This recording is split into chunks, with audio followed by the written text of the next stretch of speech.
Hello and welcome to the Cup of Triathlon podcast. We're brought to you every week by our sponsors, cheercharge.co.uk. Great tasting flapjack chia bars. You can use the code COT10 for 10% off.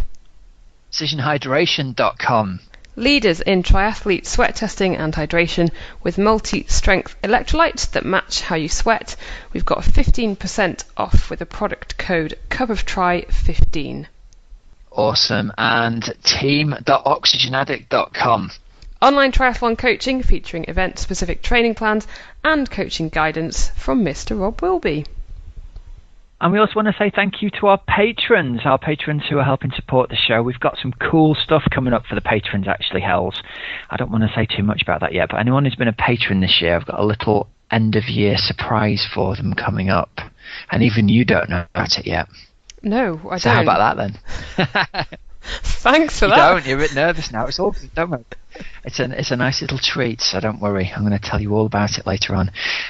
So Hells, welcome to the show. How are you, my friend? Oh, Rob, I'm good. I'm happy. I've been at work. I've come home. I'm not hungry. I've eaten, so I am ready to rock with the podcast. Good. And you getting a bit of training in recently? Did a little cheeky swim this morning. I went out on my bike yesterday. You like a bit of swimming, aren't you? I'm loving the swimming. Bit of swimming, bit of biking. Yeah, I went out on my bike yesterday for a little spin. Went up Sheep House Lane and back again. Really? Yeah. Sheep House from home? No. That's a good old ride, isn't it? No, I didn't go from home. I went from the barn car park where you can get, sandwiches, tea, coffee once you return. You didn't drive there. You didn't drive there and ride and drive back, did you? I drove, I rode, I drove back. Crikey. Yeah, I do not approve. I do not approve. You've got two wheels for a reason, so you can leave the four wheels at home. Oh, you could have ridden to Sheep House Lane from your house in about 2 hours.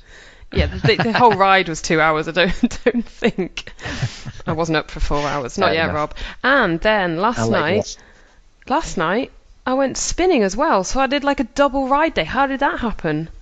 Oh, very good. Yeah, that was really not interesting. Well, it wasn't really intended. Sounds like Helen started to get back in shape, listeners. I wonder why that could be. I don't think everyone knows yet, do they? I was going to say to you, I don't know whether this is going to stay. Is it going to stay close to the chest? Is it going to be publicly revealed? How do you want to approach it? Oh. No pressure from me if you want to keep this under your hat for a while. I reckon some people might. Do you want to think guessed. about it for another couple of weeks? Yeah, definitely. I think some people might have guessed, but yeah. Yeah. Bring on 2017. Keep it on the down low. How are your triple run days, Rob? Do you know, Hells, you keep bringing this up. It was only ever happened once. It's only ever happened once, and it will probably never happen again. I was so whipped from that. It took me about 2 weeks to recover from it. Single run days? But, yeah, I'm running every day still. It's good. Amazing. I'm enjoying it. Running every day. Been out on the bike a couple of times. Yeah, it's been good. I've done a few push-ups. I'm thinking about doing the weights for the winter again, actually. I lift a little bit of weights. Seriously, I'm a bit skinny at the moment. I'm all over the weights. Yeah, starting to fade away. I'm all over the weights. Maybe we could take up bodybuilding for a year. Maybe we'll do that instead of Ironman next year. Maybe we'll start lifting weights again. Right, come on, let's do the actual podcast, because if there's any new listeners, they'll be thinking, what are these idiots just rabbiting on about? Yeah, fine. I want to tell you something funny about weights later, but we can do that later. Coming up on the show today, Rob, we have an interview with Olympic bronze medalist Vicky Holland. Say that again. Yeah, we... Say that again. We have a... Who? Who's that now? Vicky Holland is on the show this week, and it was really great to chat to Vicky.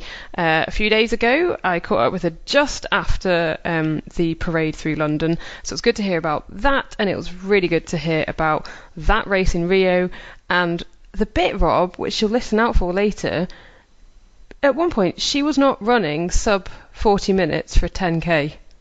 That is how much she has improved. Yeah. It's awesome. So, look out for that, or listen out for that.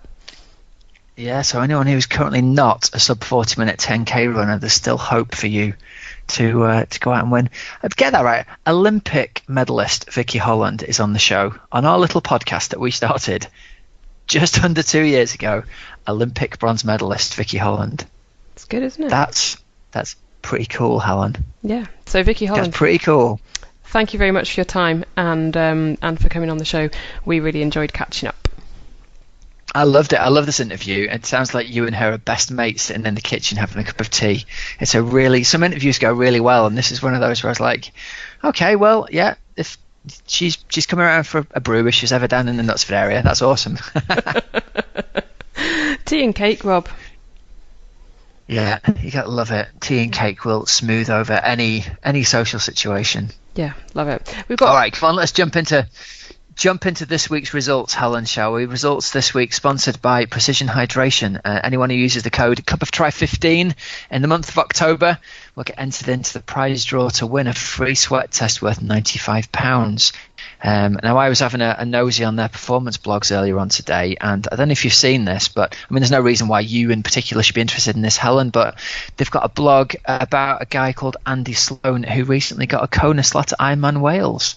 So that could be an interesting read for some people, couldn't it? It could be a very interesting read for some people. It made me giggle, actually, because Andy is an old mate of mine from back in the day. We did a coaching course together about 6 or 7 years ago, and he's a really good guy, and he's obviously got much more into triathlon since back then when he was pretty much just starting. I think he'd just done one Ironman when I met him, and he went to Ironman Weymouth, didn't have a good race, and then raced again at Ironman Wales the weekend later, and got his Kona slot and finished.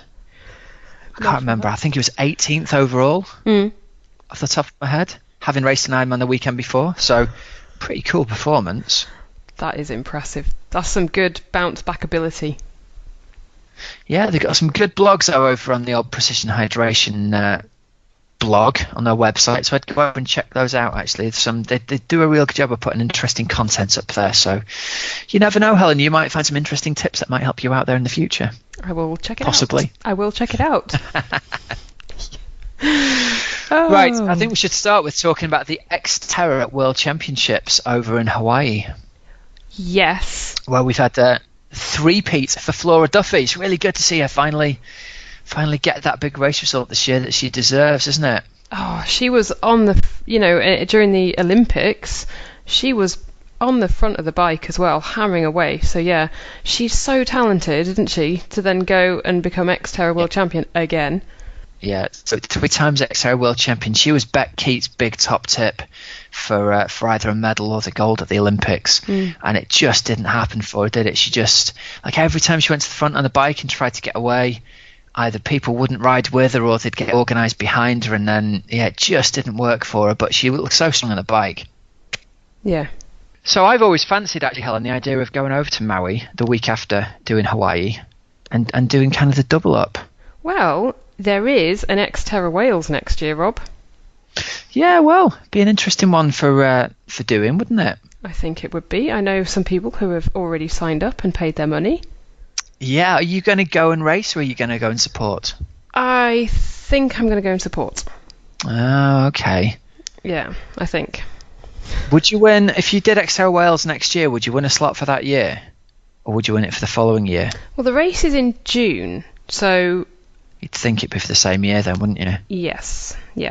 So it's going to be based at Atlantic College, which is on the south coast, and it just sounds great. Yeah. Sounds really good. So yeah, have a little Google of Xterra Wales if you are UK based, and get on your mountain bike over winter, because it could be another option for next season. But Rob, over in Maui, so Flora Duffy took out the win in 3:14. Another really comfortable win there, because Leslie Patterson of Great Britain was second in 3:25 ahead of Susie Snyder of the USA in 3:29, and Jackie Slack, who we have had on the show before, was 7th in 3:41. Good effort, well done, yeah. Yep. 7th place, very decent result there. It's a big win, that, isn't it? 11 minutes ahead of the next person. Yeah. Big old gap. In the men's race, Mauricio Mendez of Mexico takes it out in 2:49 from Ruben Ruzafa from Spain in 2:51, and Ben Allen takes third. Ben Allen is Jackie's partner. Yeah. Other half, yeah. So well done, Ben. Good to see him get a bronze medal. I think it'd be really cool to... It would be cool to watch, wouldn't it, Rob, as you were saying? Yeah, I think It's the big dream, isn't it? You go to Hawaii and you've also qualified for Xterra, and you stick around for a week later and you do that race as well. How on earth you manage the logistics of getting 2 bikes over to Hawaii, I'm not quite sure, but it would be a cool second race to do after you've done Ironman Hawaii, wouldn't it? It would just, I think it must be. Is it 2 weeks later? No, it's 3, later. Isn't it? But 3. We're not doing that then. The atmosphere, though, Rob, must be so strange if you did do one and then the other, just because Xterra gives off a completely different vibe. Yeah, and I think it's got that kind of end-of-term party feel about it, hasn't it? I think there's a lot of people take it very seriously, but then there's kind of a bit of a more laid-back vibe, like you said, with it. Yeah. So. Yeah. One day. One day, yeah, we shall see. And I tell you where else might have a laid-back vibe is Challenge Aruba. I'm sitting there looking at the Challenge Aruba website right now, and I've got to say, I think if I went to race there, I'd just want to lie on the beach and not do anything else, really. It does look pretty picturesque, doesn't it? It really does, yeah. And we had a win for the wonderful Yvonne van Vlerken. Yes, former friend of the show, took it out. Go on, sorry. No, I was going to say former interviewee. We had her on a few weeks ago.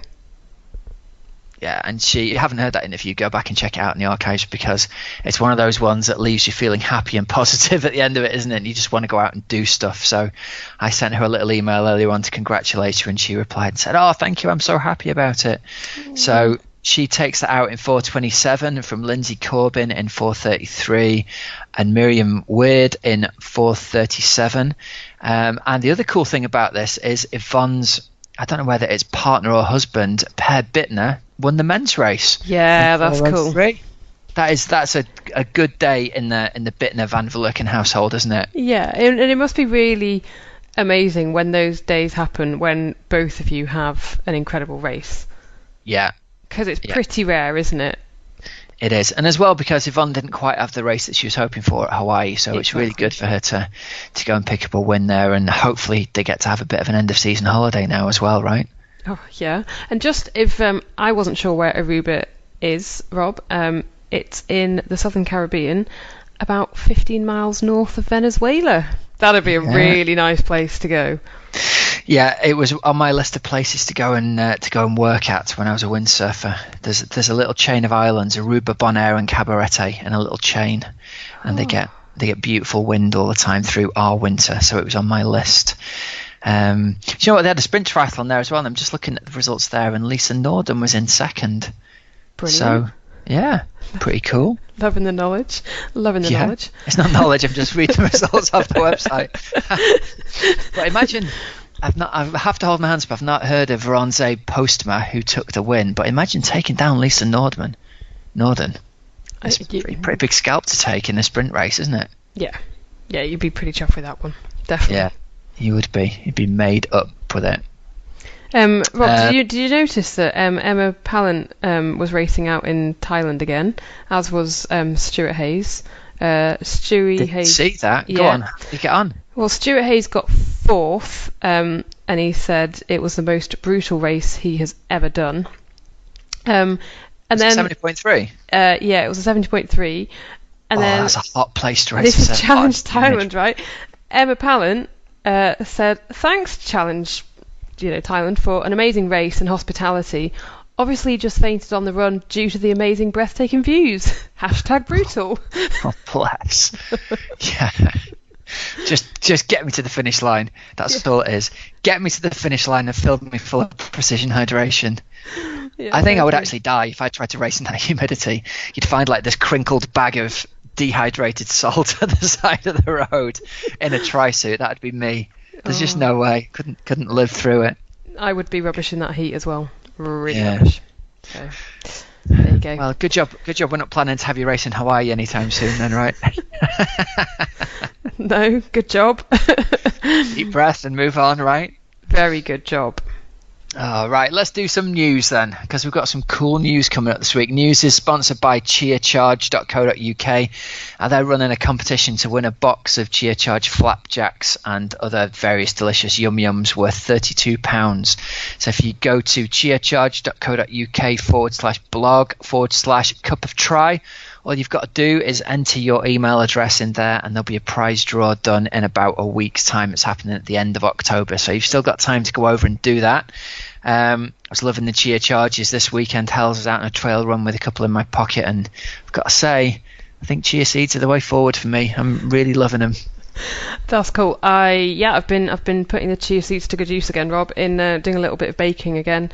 So those chia seeds, and then I don't know, mixing them basically with like oats and quinoa and honey and peanut butter and a bit of dried fruit and nuts, and then whack it in the oven, and you kind of come out with some sort of nutty, yummy chia seed thing. Helen, we should have you baking. We should have Helen's baking show. That's what we should have going on. You should make this stuff and talk about it, and my mouth is salivating just listening. You could sell it at the end of the show, and people could buy it mail order. And it'd sell out by the end of the show. Possibly. Helen's Kitchen, I'm telling you. Think about it, mate. Helen's Triathlon Kitchen. Oh, yeah. You're a good baker. You are a really good baker, to give you your due. Work in progress. We'll come back to... We'll have more baking news as well. So I need to tell you baking news and bodybuilding news, right? So they're the two things we'll catch up on shortly. But in like triathlon news, shall we start with Ironman have announced a new full distance race? Yeah, I've got a couple of guys I coach who live in Italy, and they're both totally psyched by this race. It's meant to be in a really beautiful location. So, Ironman Italy. And do you want to have a crack at the pronunciation of this, Hells, with your beautiful foreign accents? I'm going to try Cervia. Very good. Yeah, I like the sound of that. The seaside town in the Emilia-Romagna province of Italy, and close to Rimini.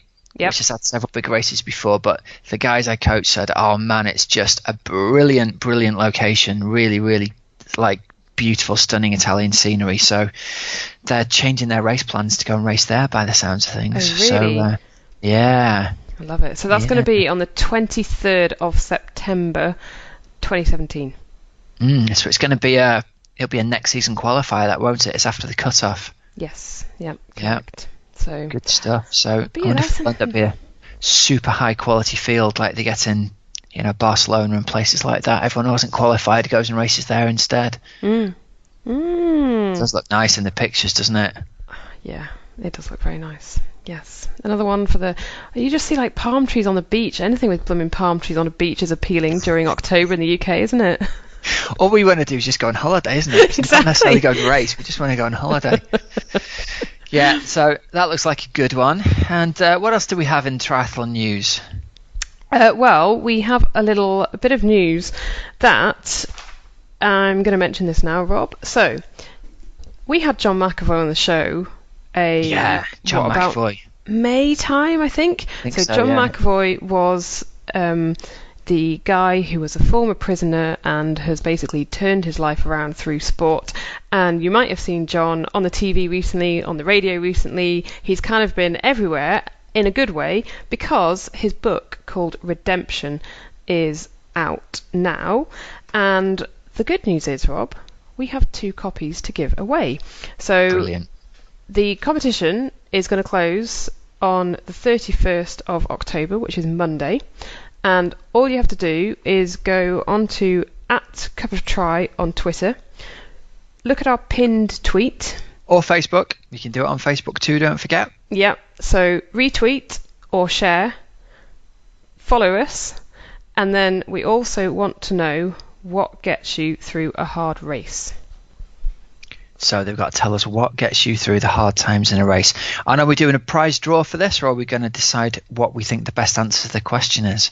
It's going to be a prize draw. Prize draw, cool. So 2 copies of John McAvoy's book up for grabs. You can do this on Twitter or on Facebook, but only one will count, and you've got to either follow or like us, you've got to retweet or share, and tell us in the comments what gets you through the hard times of a race. Cool. Yeah, he's been on the telly a lot. You did well, Helen, getting in early with him. Well, it was really good. He's got a good story to tell. Yeah, he absolutely has. A really good story to tell. So his book, if you don't win a copy through us, you can buy it. It's called Redemption, and it is out now. John McAvoy's book. Do you know what? And this ties in nicely with redemption here, because a bit of redemption happened for Lucy Gossage, and we've got a bit of news about her, because I think we erroneously reported that we thought she was kind of retiring from triathlon a couple of weeks ago, and she's definitely not. She's getting a job, and it was my impression certainly that like maybe she was stepping back from triathlon, but there's a great interview with her on Tri 24/7 saying I'm definitely not retiring, and it says she's going to go and race Ironman Wales next year and take a year off Kona, but then wants to go back to Kona the year after. Yeah, still racing pro. So that's good news, isn't it? Brilliant news. Yeah, really, really good. No, I knew that she was going to go back to her job, and I knew that I had read that she was definitely not going to be at Kona next year, but almost like a watch this space. Yeah, there we go. So we're getting her back on the show, aren't we, soon as well? Yeah, we're going to catch up with her later this week. So fingers crossed, if the stars align. We'll be able to hear exactly what her plans are. Yeah, great stuff. All right, well, let's do Coach's Couch before we go into the interview of the week, shall we? I reckon. Yeah. Why not? Yeah, let's do that. And before we do the Coach's Couch question, I had a really cool email come through, and I want to say thanks to Lee Spohr, because he's listened to the show all of this year. He says, I've been concentrating on 2 Ironmans this year, Challenge Regensburg and Barcelona, with the aim of going sub 11. I ended up going 10:46 and then 10 hours 9 at Ironman Barcelona, so I feel this season has been a big success. I followed the patented Cup of Tri Rob Wilby 9-1 run walk strategy, and even though it was hot, I ended up with an Ironman run PB. While I didn't exactly feel like Haile Gebrselassie, I never had a bad patch, and in fact I sped up between the 28 to 36k markers, which is where most people are typically falling apart. So it shows that there's another person who's sold on this run concept, and if, it says in capital letters, if I race another Ironman, I'll definitely be doing it again. So thanks for the help, and hope this feedback is of some use. So nice one, Lee. Thanks, man. I really appreciate you taking the time to write. That's very decent of you. That's cool. And Rob, if anyone else does have a question for you, what is your email address where people can contact you? Yeah, you can do it on Twitter or Facebook, or you can send it through email to coachrobwilby@oxygenaddict.com, and we'll try and line them up and get them on the show as we go along. So who did we have this week? We had a question from David Irwin on Twitter. Yep, correct. And David says, what is the value of going away for winter training in Europe? Well, the big value, Helen, is we get to be on holiday in Europe in the winter time, isn't it? Blue sea, palm trees. All joking aside, though, I think the big value of going away, if you're based where we are and you're going to have a long, cold, disgusting winter, the first thing is you're going to be able to go away and get some riding in the sunshine. So I'm not necessarily, I think when we talk about Europe, we're always talking about going to the Canaries, aren't we, Hels? Mm-hmm. Or Lanzarote. So yeah, exactly, which is a Canary. Yeah. Yep. Lanzarote or I was going to say Playtas, but that's the name of the resort, isn't it? Fuerteventura or Gran Canaria. Yep. The big benefit of those is the flights from the UK are cheap, and they get almost guaranteed consistent weather through the British or the Northern Hemisphere winter. So every time we've been out for a training camp, we've had consistently over 20 degrees every day. I think we've had maybe one day on every training camp where it's rained a little bit, but generally you get to go out and you get to ride in the sun all the time. It's warm, and one of the big benefits of riding over there is there's so much less traffic on the roads, and the roads are so much better quality than we get in this country, aren't they? Yeah, smooth as.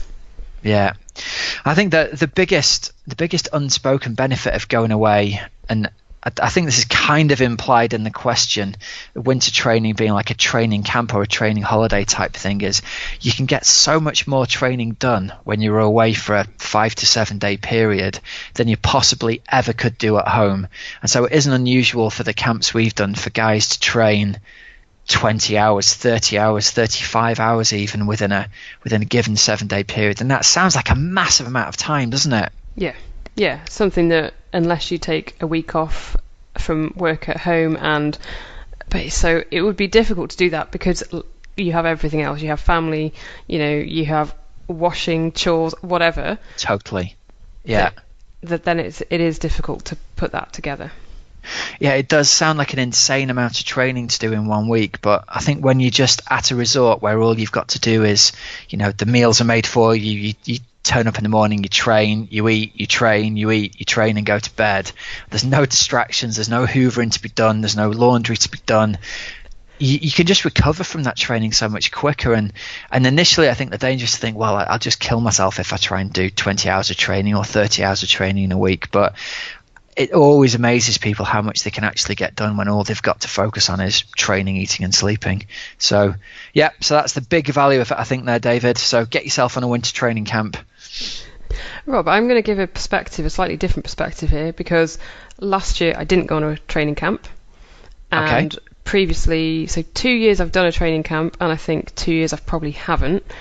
So last year I didn't do one, and the winter felt very, very long indeed, having to do all of the turbo and probably still quite a bit of running at that point. So it did feel quite long, but I think come race season, I don't feel like I was sort of further behind, if that makes sense. Yeah, sure. Yeah. But then the previous years that I had done something and I had been away, it almost gives you a cheeky little bit of confidence in that you come back and you kind of think, oh, great, it's all right, I can do 4 hours on a bike without a problem. Yeah, because it's hard to do that in the winter in this country. Exactly. So you kind of get that ride in, and you're like, oh yeah, brilliant. Okay, I can do this. Actually, sorry, I'm talking absolute rubbish. I went to Cyprus at the end of last March, didn't I? Yeah, you did. I did, but it wasn't. I was thinking, Helen obviously doesn't count that as winter training. I was thinking, oh, we took bikes, didn't we? I did a race out there. Yeah. So forget all of that. It turns out Helen just loves doing training camps. Brilliant. Maybe the year before I didn't go. Anyway, whatever. If you don't go, it feels like a long winter. If you do go, there's that added little It definitely bonus. breaks the winter up, doesn't it? Yes. Yeah. Yep. All right, I'll tell you what. Let's shuffle over to our interview, and then we'll catch up on those few extra little bits you were telling me about. So go on, introduce us, Hells. If anyone's not heard of today's interviewee, who are we interviewing? We are interviewing the one and only Vicky Holland. Vicky Holland, hello and welcome to the Cup of Triathlon podcast. Thanks very much for having me on. Thank you very much for coming on. So how was London? You've just been celebrating all the medalists. Yeah, London was really special. So many people came out to watch in Trafalgar Square. Not a spare inch, I think, of the entire Trafalgar Square, and people leaning over railings to get even closer. And yeah, just to be welcomed and supported like that was really, really nice. Because I just think that we're a couple of months on from the Olympics now, and everyone's going to have forgotten about us and gone back to normal. But the amount of people that came out was really humbling. That they will still think that we're amazing. That's pretty cool. And then from there we went to Buckingham Palace, and that was even more special. I got to meet the Queen and Duke of Edinburgh and Prince Harry, Princess Anne, have a little chat to them all, and that was really special, yeah. Wow, how did it compare to after London 2012? Well, London was really different for me. Because of the training group I was in, I actually went to America pretty soon after the Olympics had finished. So I was in the UK for a couple of weeks. Then I went to America and I was there for sort of a month or so because I still wanted to carry on racing the season. And the season was very different in 2012 in that the grand final wasn't until, I think it was like the end of October. So I was still sort of in race mode, and as a result I missed all of the things back here like the parade and stuff, and so I never went to any of these things. So this time is my first time doing a lot of it, and on top of that it's even better because I'm doing it as a medalist. Yeah. So yeah, it's fun. So how did the whole of Rio and your race compare to your race at London? Oh, again, so different. I think with London there was no pressure on me because I was there as a team member, team role if you like, trying to support Helen Jenkins at the time, and our goal was to try and win a medal for her. Both myself and Lucy were chosen for our sort of capacity to potentially try and aid Helen's medal winning chances. Helen was harbouring an injury which obviously wasn't widely known in the build-up, but given what she was battling, given the pain she was in on a daily basis, she just did incredibly well. And I know she's said since that she had no right to finish as highly as she did, but that was just a testament to her sort of sheer guts, really. And at the end there was this we were all a bit upset, a bit emotional, I think, because we felt like we'd come pretty close, but we hadn't quite done the job. I'd been involved in a crash, which meant I'd been, pretty much no use at all. So my whole build-up had been based around doing a good job on the swim bike, and I crashed out on the first lap of the bike. I managed to obviously get back up and finish, but it was a feeling of having not really fulfilled what I was supposed to do. And Helen was obviously a bit disappointed not to come away with a medal, but I think in hindsight now she feels that she performed out of her skin because she was so injured at the time. So it was a real emotional, but no pressure beforehand, a lot of emotion afterwards, a bit of feeling of disappointment, but then the crowds and the support that we had because it was a home Olympics was next to none. I don't think I'll ever see that support level again at a race. Rio was incredible. People did come out to support us. There was a lot of naysaying that no one would come and that it would be a washout, and these events were going to be terrible and no one could get tickets, but then there were millions of tickets, and there was a lot of chatter about it beforehand, but actually so many people came, and again it was really well supported. It wasn't London, and I will say that, and I don't think anything ever will be. Maybe I'm biased, but London was just something absolutely special and unique, and I love the fact that I got to compete at home games because so few people can ever say that.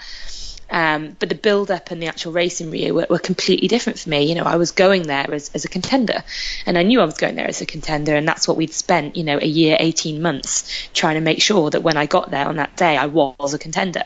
So in some ways it was really great. I stepped on the plane knowing that I'd done everything I could do, and I felt amazing about that. Yep. But then in a couple of days immediately before it, you're a bit more nervous because if you perform right, you're going to come home with a medal, and that's everything you ever wanted. So very different sort of experiences from one to the other, definitely. Was it a complete different mental approach as well? Because, as you said, for 2012 you were going there to help someone else, whereas 2016 it was all about you and what you could do on the day. Yeah, it was, but I think that wasn't something that was specific to the Olympics. I think that was something that has been changed within me over the last 3-4 years. So from the point of the Olympics in 2012, I realised, I'd come a hell of a long way in the last sort of 3 years of my career up until that point. And to get to the Olympic Games is something that not many people would have said, and no one would have said even in 2008 that would have happened. But I wanted a bit more. I wanted something else. I wanted to start winning stuff. Yeah. So I made changes. I made some big changes in my life, in my career, in my setup. I moved to Leeds. I did lots of things quite differently. I changed the way I trained, and my attitude changed with it. As soon as I won a Commonwealth medal, the belief that I had completely changed. It was like, actually, I can do this. That was the first major podium I'd ever had. I'd never had a podium in a World Series, not even in a World Cup. And then I got third at Commonwealth Games, and I think that changed my mindset. So my mindset has been kind of slowly developing, I guess, over the last 4 years, to the point where when I actually got to Rio, I was already in a different mindset that had been sort of honed for 4 years. But it is different going to an Olympic Games when you know that if you get it right, you'll get a medal, than if I get it right, I get a medal for someone else. That is definitely very different. Yeah. And would you say that Glasgow then, in sort of a real simple terms, as well as being an incredible home games experience, was also like a massive confidence booster then? Oh, completely. And I think I didn't really realise it until afterwards. I never thought of myself as someone who lacks confidence. I've never thought of myself as someone who didn't believe that I could achieve, because I've always had these dreams. Ever since I've been 6 years old, I've thought about the Olympic Games and been infatuated with it. And I never thought that I didn't believe that I could do it. But then when I actually won a medal at a major championships, it changed everything. And I was like, either all of a sudden I've become really arrogant, or I just wasn't actually that confident before. So we'll go with that I wasn't that confident before. But I'm not actually sure. But it did. Commonwealth Games absolutely changed it for me. And I think what was actually really important for me at Commonwealth Games was I was still very sort of pragmatic about it. I knew I'd won a bronze medal, but I knew that realistically, I was still the 4th best Brit at that time. Yeah. So Helen and Non both couldn't compete because of injuries. But I ended up finishing 3rd behind Jodie as well. So all 3 girls were ranked in front of me at that point. And, I know the maths. 3 doesn't go in, or 4 doesn't go into 3. We only had 3 spots for the Olympic Games. And I had to go up a notch. If I wanted to qualify even, I had to go up a notch, let alone get to the games. So yeah, I had this massive confidence booster that maybe my own parameters weren't quite where I thought they'd always been. Maybe I could be a bit better than that. And maybe this was just the start of something for me. I had a real sense of that this was kind of just the beginning. And then with a little bit more hard work, we got there. And was it scary, Vicky, when you did sort of say, you know what, I'm going to make these big changes, I'm going to move to Leeds? Was there this sort of sense of, oh, what if? Yeah, there was a little bit. But honestly, I think what really went for me is that I'd had changes in my life, changes in my personal circumstances, and everything kind of just pointed one way. It was one of those moments where maybe, you know, I don't want to harp on about fate and destiny and things like that, because I'm never sure whether I believe in it or not. But it did feel like everything just led me there. So off I went. And the first couple of months, actually, I just remember I just loved it. It was something new. We were doing very hard miles, lots of volume, and this was probably the biggest change in my training that I made. I put in a hell of a lot more volume than I'd ever done before, and I was tired 24/7. You know, I think that first year our head coach reckons there's about 3 of us who'd gone to Leeds that time. We were all overtrained for about the first 6 to 9 months of that year, because we were just absolutely battering ourselves every day. But I loved it. I had a new training group, I had new people around me, I had a new environment, I had a new place to live. And I've loved living in Leeds, actually. I've been so surprised at how nice a city it is, as well as a training environment, and it just kind of works there at the moment. That's not to say it will always be the place I'm based, but at the moment it's really worked for me, and that really carried me through. When I first moved there wasn't really any time where I sat back and went, what have I done? You know, is this right for me? Actually, I think pretty much every day, even though I was tired, I'm going out the door with Non and 5 other girls, and I'm thinking, I love this. I absolutely love this. And it makes the hard miles easy when you've got people around you who are great to be with as well. You basically get to spend every single day with a really good bunch of friends. That's kind of how it is. And, you know, I talk about this a lot to people, that they say, oh, you do that so hard, how do you do it? And I'm like, well, you surround yourself with the right people. And I think for me at that point in my career, I really needed that. I'd been in a group abroad for sort of 3 years, and you spend quite a lot of time with a bunch of girls, but equally you do quite a lot of individual stuff as well. And then after that, I'd spent a year floating around trying to find my place where I was going to go to. And I'd done so much on my own. I knew I needed people. I knew I needed a group of people around me. And what I found in Leeds was really, I walked into sort of a ready-made friendship group. And everyone was so welcoming to me, and I just can't really thank them all enough. I absolutely lapped it up. You know, my first year there in Leeds, it was just great.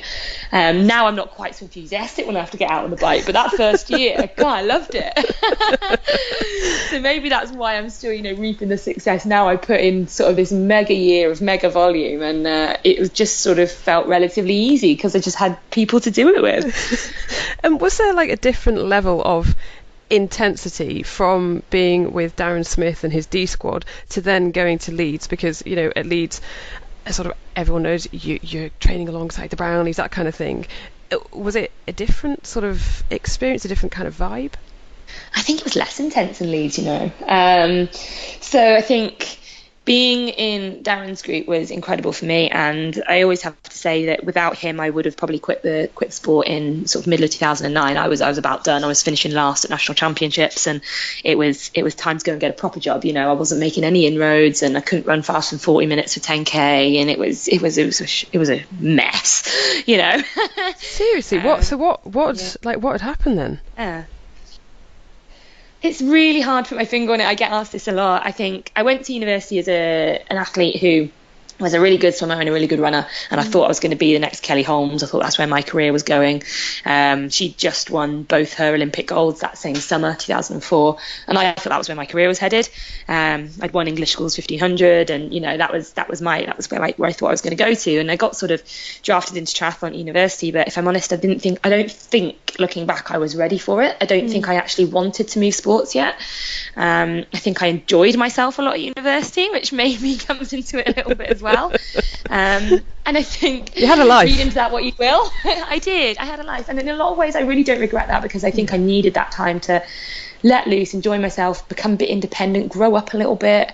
I'd always thought of myself as relatively mature as a teenager and stuff, but actually looking back, I think I was just very good at sort of going where I needed to go for each time of day, right? So I have to be at the pool now, I have to be at school now, I have to be at the running track now. And we just get it done. And with the help of my mum, who, poor woman, was my constant taxi and diary mixed into one. I mean, my dad has to be thanked as well. But I have to say the majority of this did go down to my mum, poor woman. So yeah, I just kind of did what I needed to do, because mum would take me. If I said I wanted to do all these swimming and running sessions and all the rest of it, well, she'd just make sure I got there. Yeah. Whereas I got to university and I had to do that myself. And I think in a lot of ways I wasn't actually ready. I wasn't mature enough. I wasn't independent enough at that point. And I think also I wasn't that sold on triathlon yet. Yeah. And it took me probably my entire time at uni to really figure out that I was sort of wasting myself a little bit, and that I wasn't committing hard enough, and that I hadn't been ready for that kind of independence when I'd got it at 18. As much as I was dead excited to go off to university, I actually probably wasn't really ready to take charge of myself in that way. Yeah. So I left university and spent a year again trying to claw my way back. And it was just at the end of that year that I joined Darren. But that year was my year to give it a go. And if it hadn't worked out, that's when I would have called it a day. Yeah. Unfortunately, I managed to get into Darren's group in the July, almost exactly a year after I'd finished university. And having finished, as I said, last at National Championships in the May, I then qualified for Under 23 World Championships must have been like August time, in London at the London Tri. And then came fourth at Under 23 World Championships in September. So that's a hell of a turnaround. And my 10K time came down 4 minutes that season in just a few months, which amazing. Is an absolutely massive jump, isn't it? I know. And I think for me, that just showed me what would happen if I did things right. I think I just hadn't been doing it right. Darren really taught me how to be like a professional athlete. So I have a hell of a lot to thank him for. But his environment was intense. There was definitely that side to it, that it's very much, if you're going to be in, and he's very clear about this, if you're going to be in his group, you pretty much have to just get on with it. Yeah. Don't ask too many questions. And if you do expect some of them, you be told to shut up. And like that's fine, because he has his methods and he has his way. And, over analysing every single move isn't actually what you need to do as an athlete. Sometimes you just got to trust in the coach and get on with it. And I think that was his point. Yeah. But it did mean that sometimes it was a relatively intense environment. And along with that, you've got the fact that it's virtually all girls in his group. So there were maybe 3 up to 4, I think, at any one time, boys.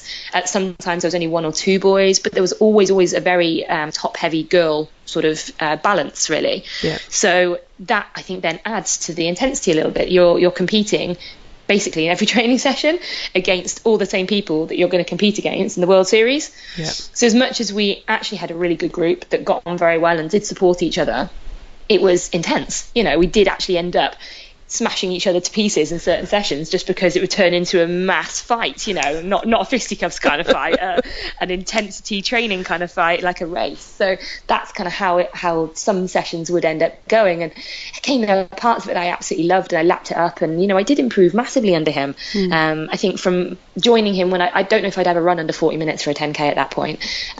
By a year in, I was running 34s, and admittedly that was only in a couple of my best races, but I got down to running sort of 34 mid, 34 high in a couple of races. So I had massive improvements under him. That's insane. But by the time it is, yeah, it's huge improvements, and I think that's a lot down to him, and that's a lot down to how I was potentially before I joined him. So yeah, I really did learn a lot. I learned how to actually properly be an athlete under Darren. I learned what it meant to be professional about things and to really take it seriously and to properly commit to something, and just how the little things matter. I learned all of that under him, but ultimately I felt that it was time to go at the end of 2012, and we'd had a good 3 years, and it was time to move on. And then when I moved into Leeds, what I really liked about that was their approach is very different to Darren. Darren's approach revolves around a lot more intensity, a lot more what I would call middle of the road intensity. So doing stuff at higher than your sort of basic aerobic pace, but not at your maximum pace, sort of in this middle ground area. They do a lot of work there, whereas now I do more work, but I do more of it at a lower intensity, and then I pop in the hard sessions at a higher intensity than what I would have done with Darren. Yep. So it's sort of a more polarized approach. I really liked the idea of really putting in this volume and seeing if that could be the thing that brought me up another stage. Because by the time I left Darren, yes, I was occasionally on a good race, I'd get a top 10. On a really great race, I'd get a top 5. Yeah. But realistically, I had a lot of 15 to 20 to maybe even down to 30th places. I had a lot of those. And I wanted a bit more consistency, and I wasn't getting that. And it was time to sort of try and start, as I said before, try and start winning stuff. So talk us through your first World Series win. Yeah, that was bizarre. So after the Commonwealth Games, I mentioned earlier that both Helen and Non were injured, and both of them had plantar fascia injuries that year. And so then I decided I wanted to join the cool gang. Yep. Got myself a plantar fascia injury as well. And a boot. And a boot to go with it. In fact, I had 2 boots that year, one for either foot. So yeah, I'd actually had really, really long-standing plantar fascia injuries from about 6 years in. I was this point of having sort of plantar fascia problems, and to the point, where you just wake up every morning and you're sore, you can't walk to the toilet, you hobble, you start every run with a limp, but you get through. And I think actually I'd only probably missed a handful, maybe 3 runs in 6 years because of it, but it was just something that was nearly always there, and it did get very bad in the 2014 season. I was told at one point by the doctor not to run, to take a few months off, because one of them especially was likely to tear, but we sort of politely declined that advice because I wanted to go to the Commonwealth Games. So we opted for some painful treatment instead, and I got there, I managed to qualify, and then somehow put together this really great block of 6 weeks of training, which is absolutely down to Emma Deacon and Malcolm Brown, the sort of coach and physio in Leeds, and our Dr. James Brown as well. Between them, they got me that block of training that then got me the medal. So without them, I wouldn't have even been in Glasgow, let alone winning a medal. So I did all that, and then 3 weeks later, I was riding this wave of I've got this confidence in the Commonwealth Games. I'm ready to go and try and sort of win things on World Series level.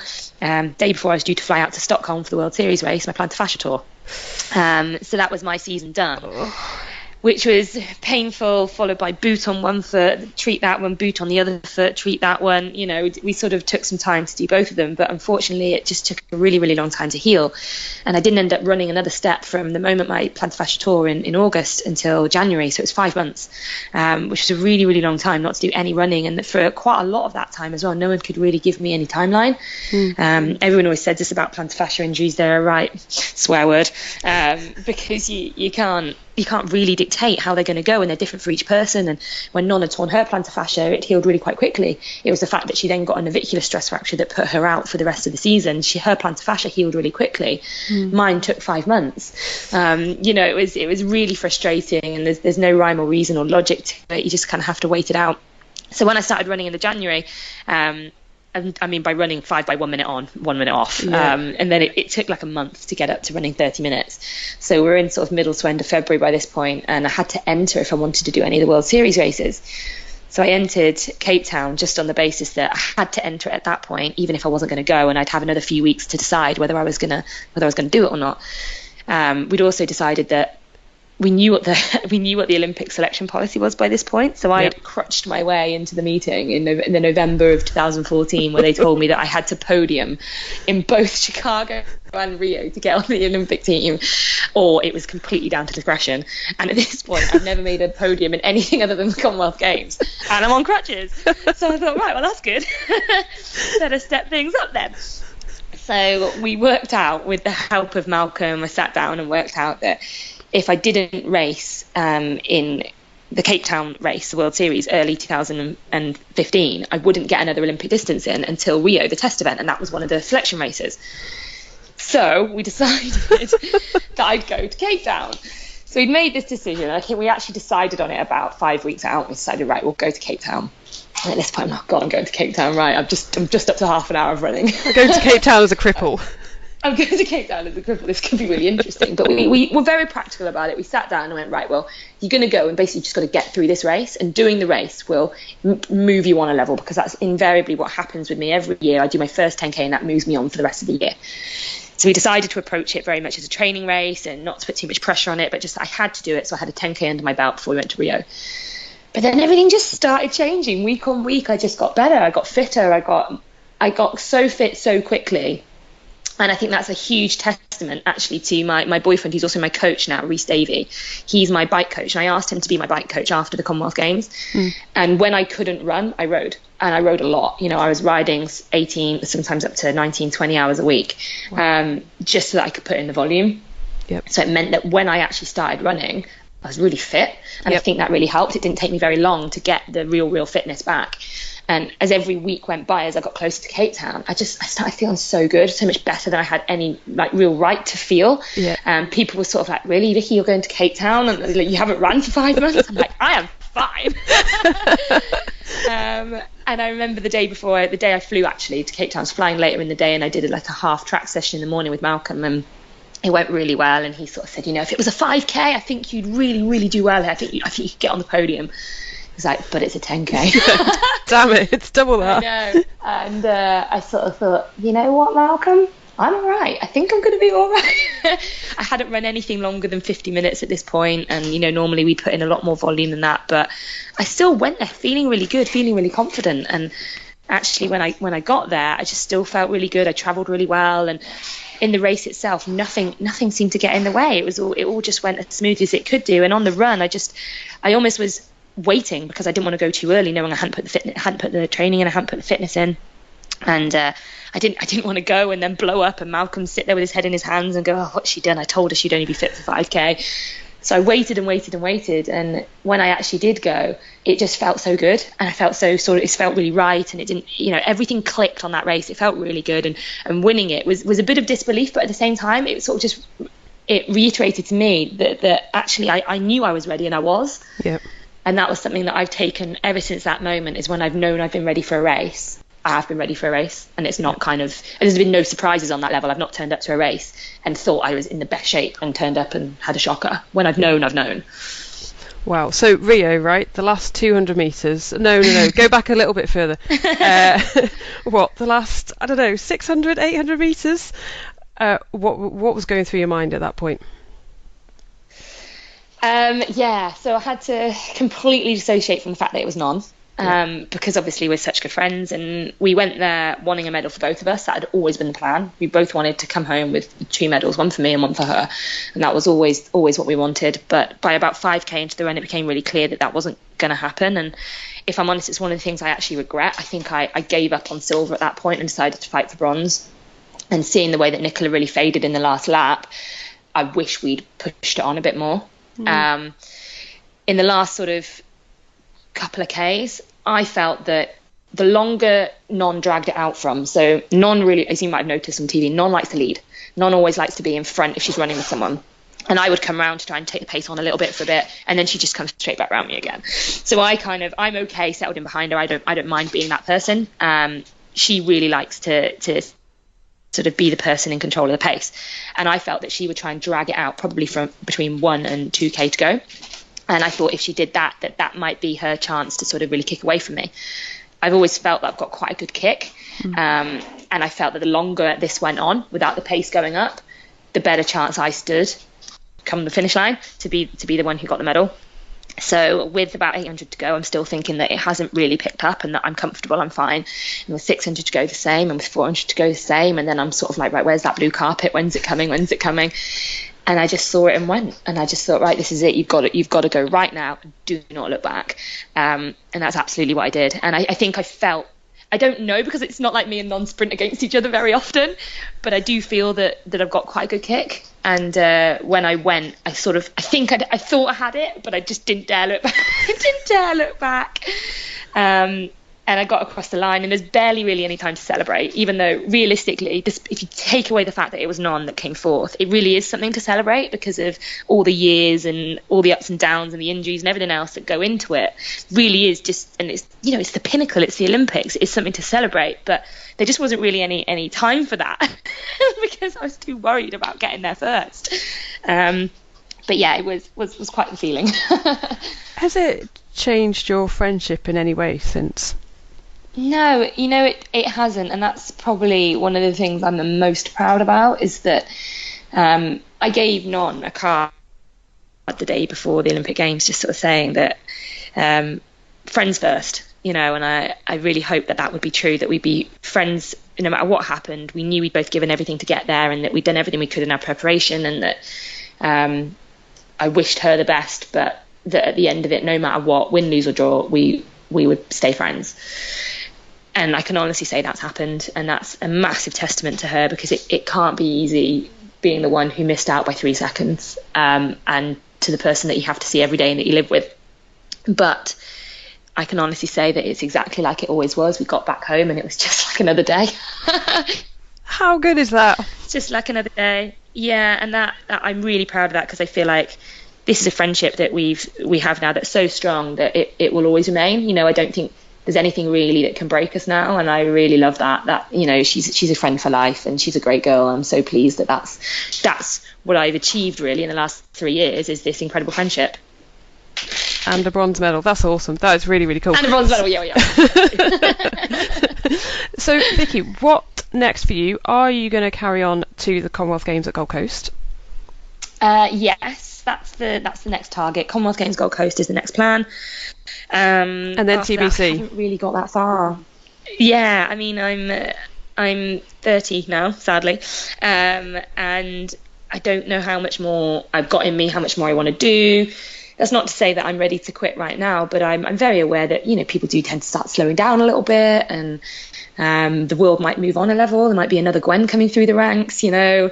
There might be all sorts that happens. I might be injured, I might be ill. Even trying to qualify, as we all know, is just such a hard task, especially within the UK. I don't know if I'll go again. But at the moment, I think Commonwealth Games is definitely on my radar, and I think I'll reassess it in 2 years' time, see where I'm at, see whether I feel like I can go again.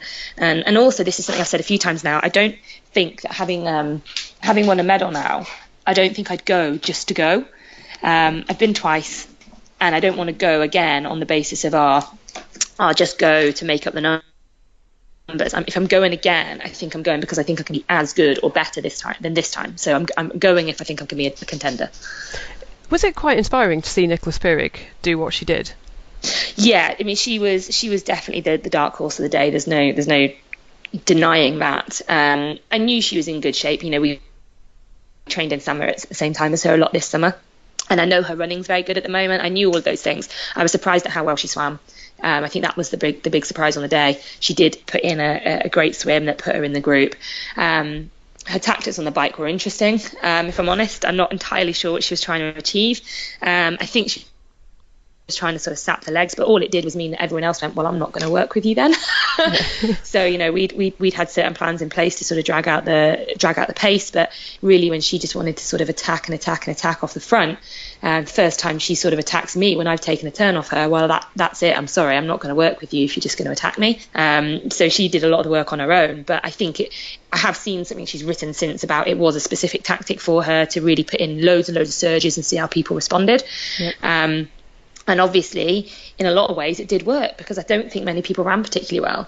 And I think maybe then she did actually achieve what she wanted to because she hurt a lot of people's legs. I wouldn't have said it had that effect on me. But then maybe I'm just one of the lucky ones, or maybe I was one of the better prepared ones. I don't know. But yeah, she was an incredible dark horse on the day. I don't think I would have picked her for a medal before the race.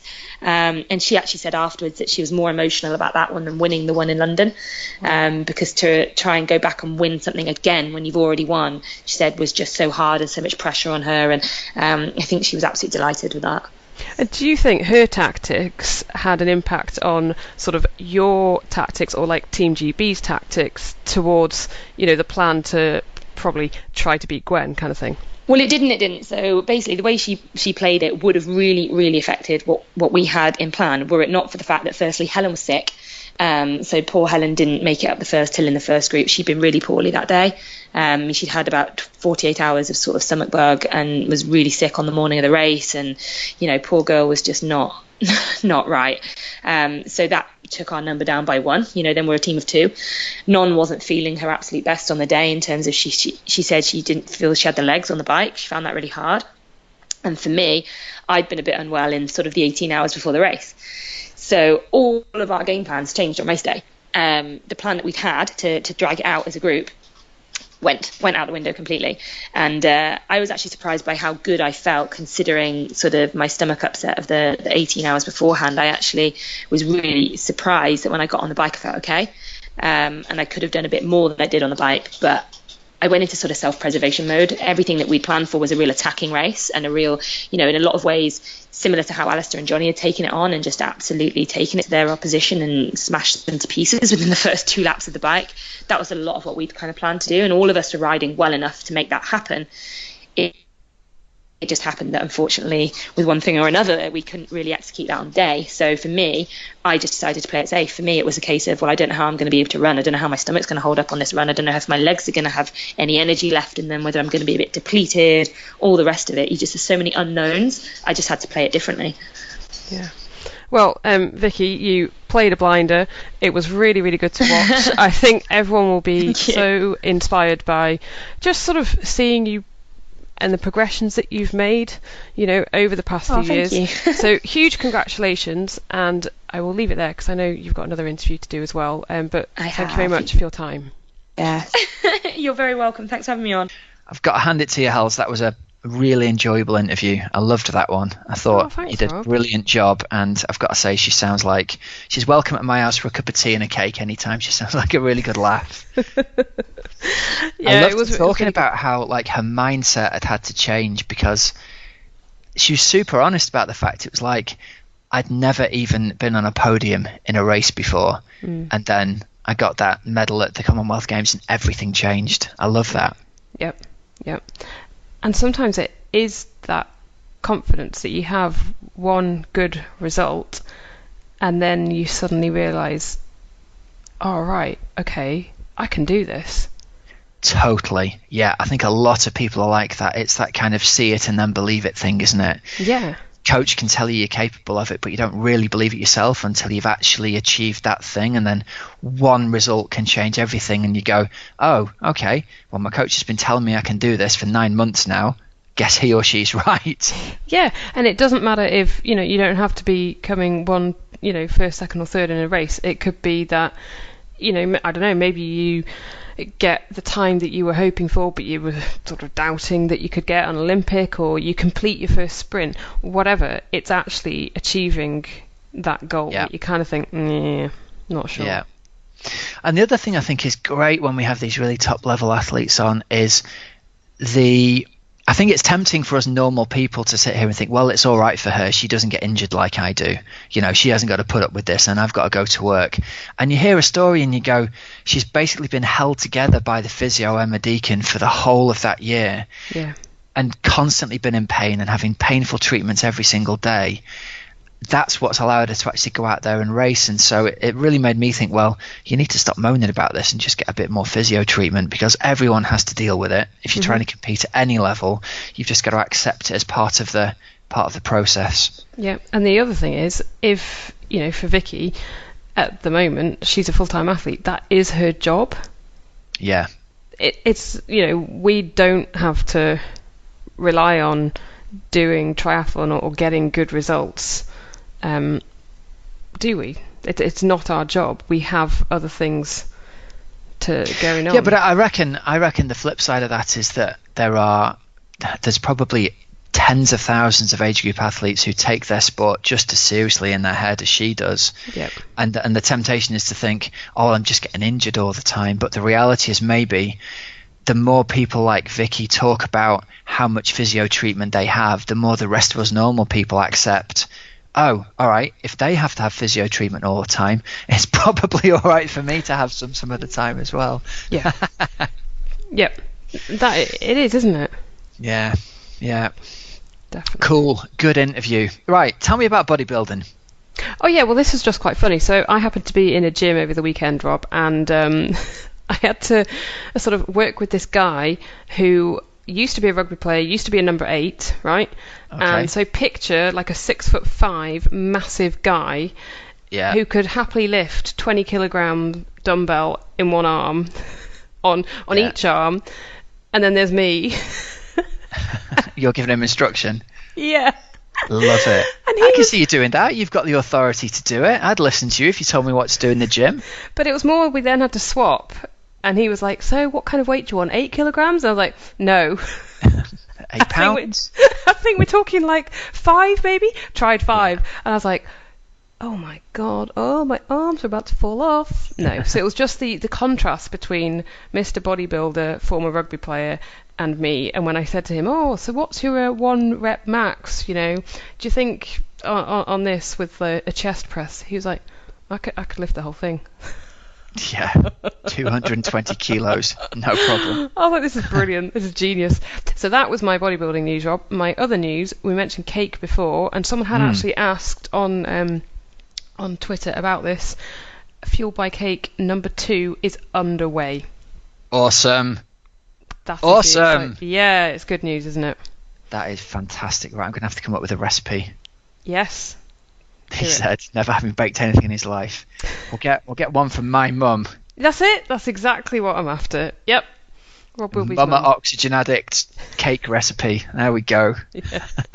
Yeah, so I'm hoping to have it done in kind of like around this time next year, basically. Right, we'll give you a year to get it done. Brilliant stuff. I'm not going to stress myself out quite as much. I'm going to give myself a more realistic deadline this time. That's not the cup of try way. I want it ready by next month.